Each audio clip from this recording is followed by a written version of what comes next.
Beauty that lingers as color in the face and wind-tousled hair. Beauty, the fleeting thing, the bottomless resource, as bountiful as air if one should breathe. Beauty, the experience, the euphoric flutter of the soul, the indescribable, the unpredictable. Beauty, the gateway to fantasy, imagination, creation. Crack your beauty open for the world to see. It lies just there in your spirit, tucked away under the delicate mask of aesthetic imitation.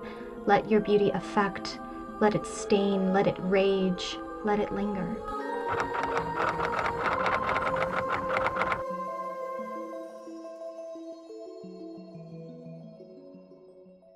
Hello, my beautiful, stunning, and magical angels, and welcome back to my channel. As of late, I have been extremely intentional with transforming how I view myself and my own beauty, the concept of beauty overall. And what really prompted me making this video was my recent read of the February issue of Le Petit 3, which is a monthly newspaper I consume. They discuss beauty rituals through a spiritual lens in that paper, and I have discussed this topic before on my channel, the idea of beauty coming from within, beauty being inherently spiritual, beauty kind of being something that can't be imitated or grasped. It's just something that comes naturally. It's a feeling that we possess rather than a set of standards, even though the patriarchy likes to tell us that it is in fact a set of standards so that they can make money off of us women.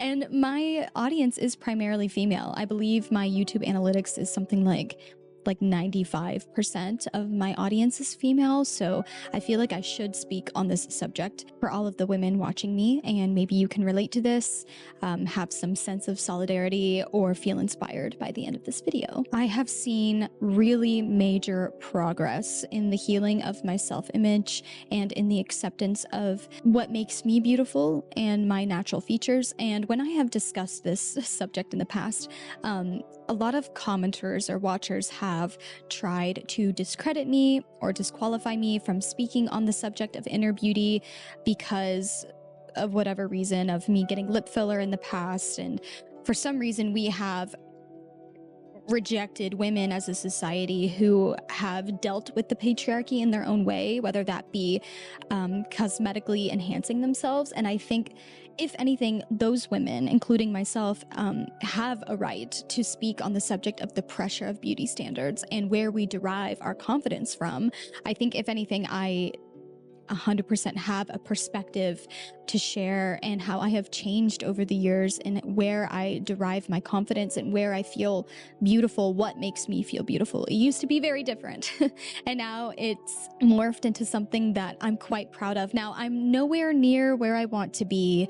That is true. I want to eventually get to a place where I don't wear makeup at all, where I'm as natural as I can be. But I'm taking the baby steps in the right direction. And I think that that's really important. Healing is nonlinear. It can take an entire lifetime to build a sense of confidence. It can take an entire lifetime to really heal your relationship with how you appear, with your self-image, because us as women, or people in general, are conditioned by the patriarchy since birth, and we are told from a very, very young age that our worth derives from our youth, from our beauty. I've really tried to change my beauty rituals from just material, just superficial, to linking and integrating a spiritual perspective, spiritual practice into my beauty rituals and how I view myself, something that is very divinely connected, because I feel like that really builds a stable, sturdy foundation in my self-worth and how I view myself. Firstly, before we dive into the specific spiritual beauty rituals that I've incorporated into my weekly or daily life, I want to kind of discuss with you where I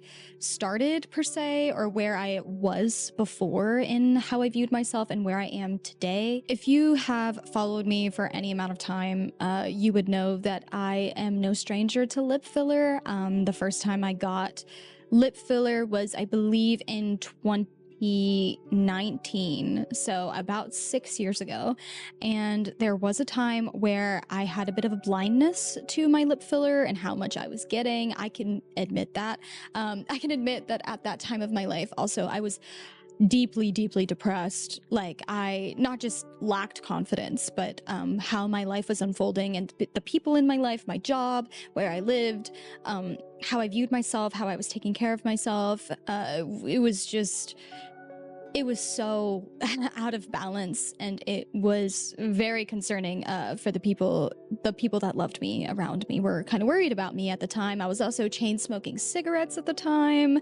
I've come a really long way. So obviously, looking at me now, you can see that I still have lip filler, but I will let you know that I have not gotten a single cosmetic thing done since, I believe, 2022.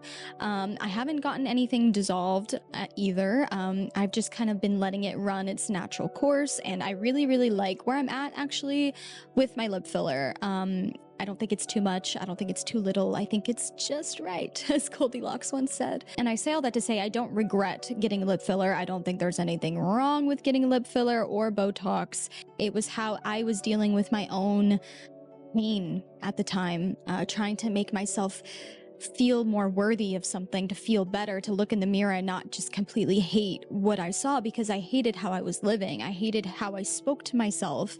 I hated what I was doing with my time. And that really reflected to how I treated my body and how I viewed myself when I looked in the mirror. And people love to bring up the lip filler with me all the time. They bring it up constantly. And I've been wanting to talk about this for a while on this channel, but not really knowing how.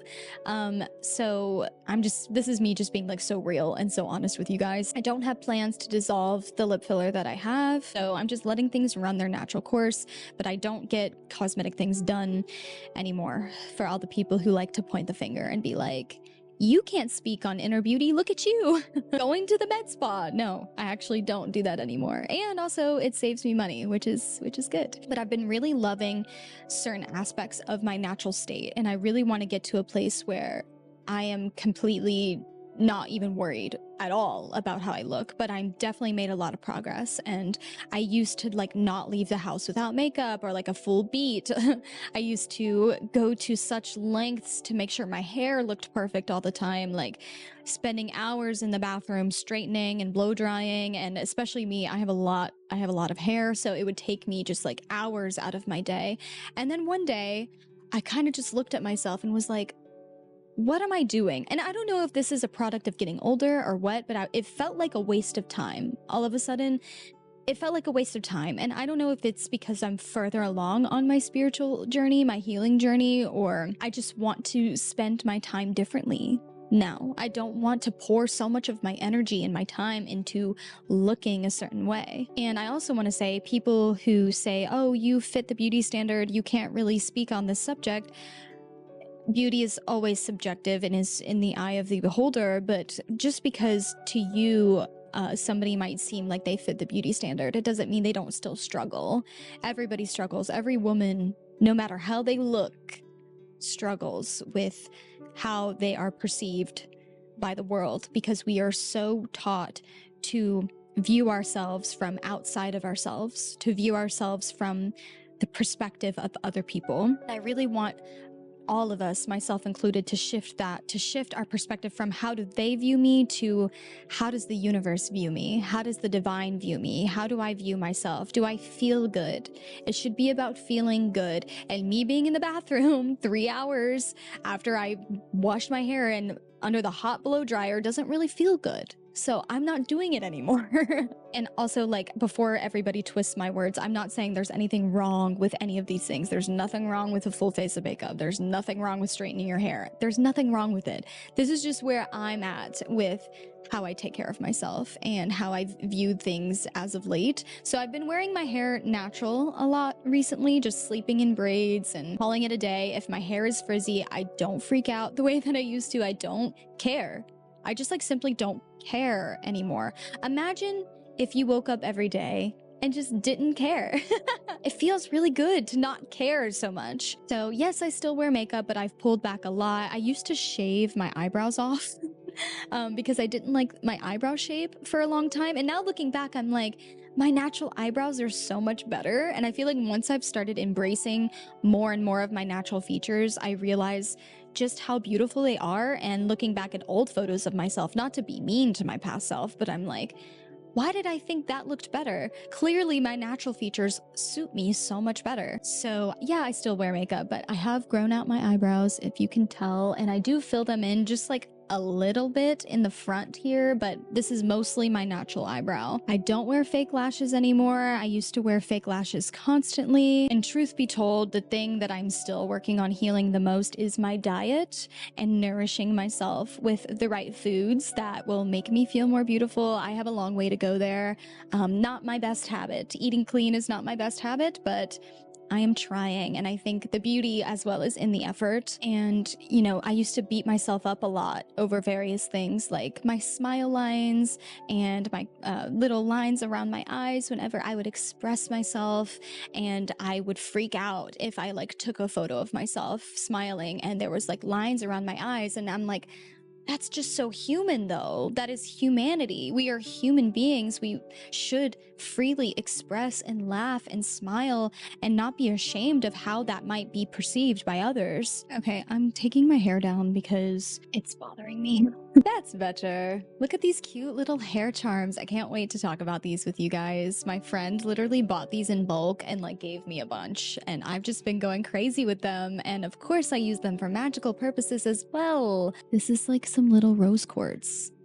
Perfect for self-love. All in all, I just want to say that I feel more beautiful today than I ever have due to this perspective shift of my standards for myself and how they have become unconditionally loving. My confidence and my spiritual nourishment is just derived from something deeper. And if derived from any place else, you will lose it just as quickly as you gain it. And I say all that to say that I am not immune to insecurities. I am not perfect. Insecurities are as natural as the beauty that you possess. I think the trick is to not identify yourself with your insecurities, to not project it outwards, to not wear them as an accessory. Don't identify your worthiness with your insecurities. Do not allow them to drown out your beauty. Confidence only amplifies your magnetism. Insecurities are also opinions. They are not fact. And just see them for what they are, you know, an integral part of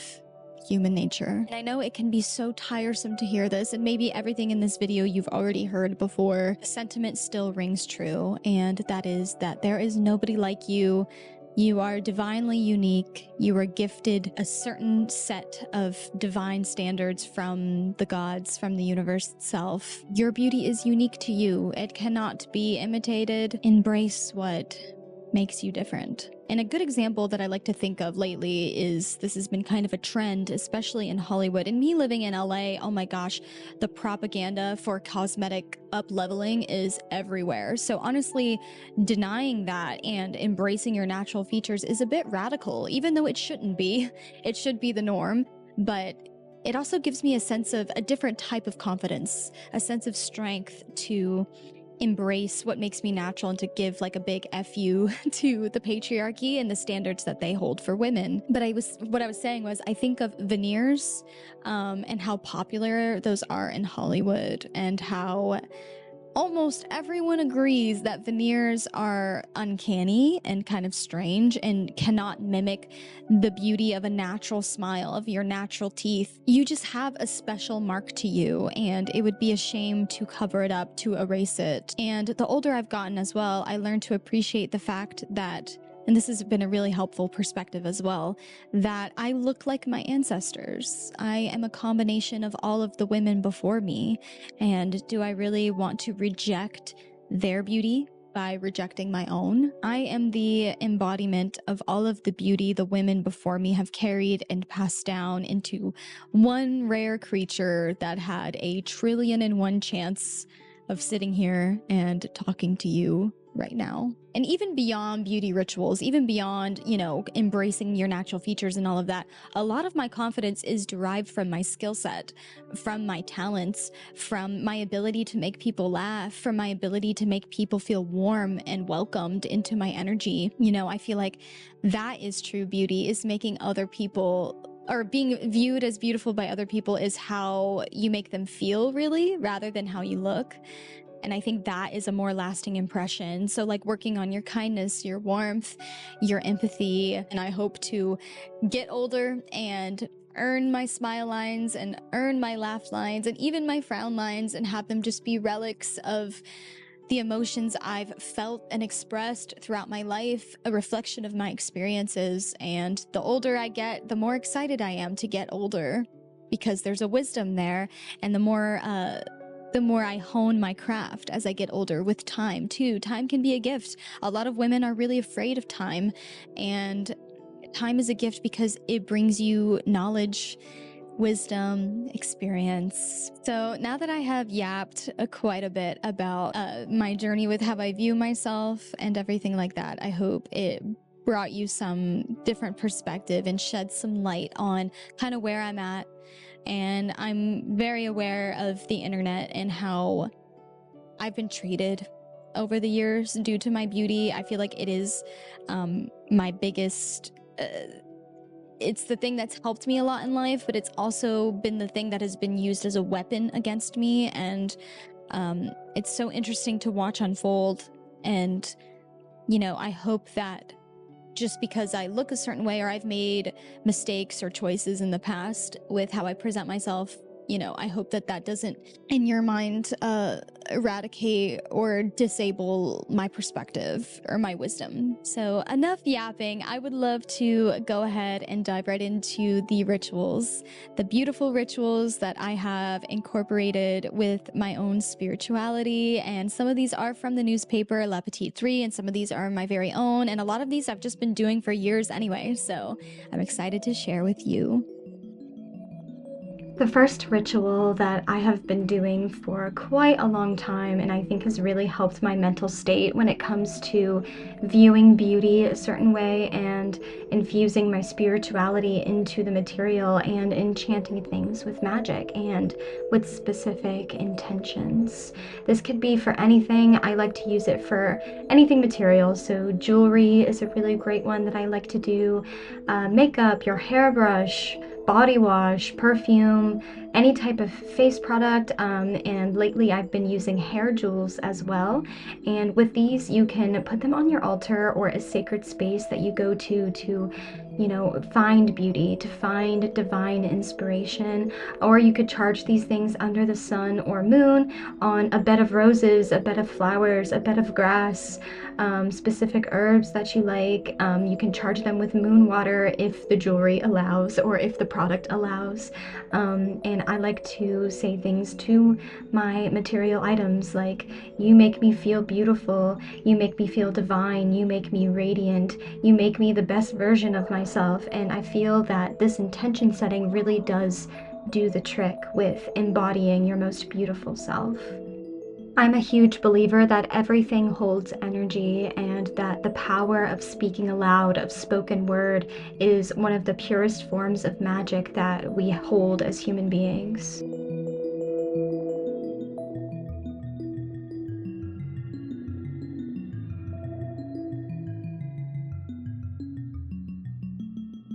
Braiding is a cross-cultural tradition serving as a means of adorning the self, but can also be a practice of promoting protection and luck, or integration of your personal prayers and wishes. I have been using braids magically for years now for intention setting and protection of my energy. As you brush your hair, imagine all the worries of the day shedding off and away from you, and then use the act of braiding to speak aloud your heart's desires. Visualization is the key here. Keep a strong image of what you want weaved into your life as you weave the braid. And taking those hair charms I enchanted on my altar to make me radiate authenticity and promote self-kindness, I decided to take my magical braid a step further with adding these golden little relics. I've also used ties and ribbons in the past to set specific intentions. I always have a piece of my hair braided before I leave the house, even if it's tucked and hidden in my mane of hair.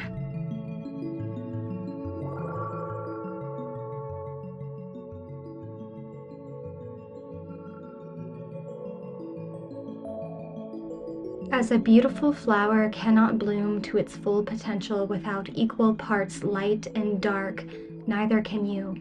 You too are of the earth. You need more light than just what radiates from a screen. You need to incorporate the natural back into your daily routine. Exposure to both moon and sunlight improves hormonal regulation and sets the tone for your circadian rhythm. I know that I never feel more at peace and beautiful than after a day spent bathing in light outdoors.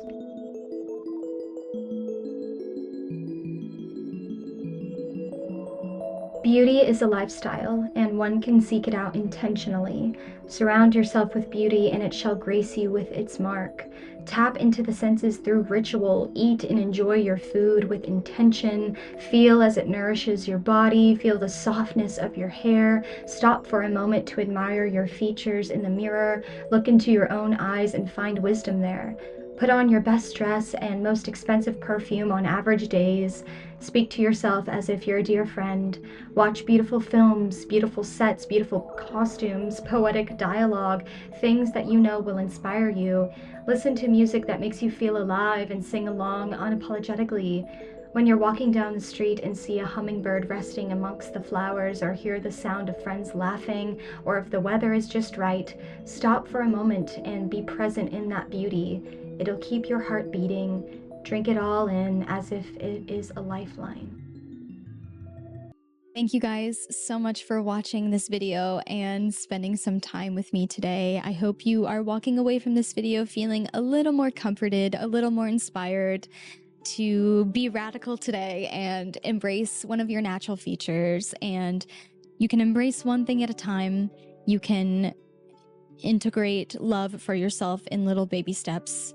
And that's what I'm doing. And I hope in 5, 10, 15, 30 years down the line that I am so unbelievably radiant with love for myself. Anyways, you guys, I love you, and I will see you the next time. Bye.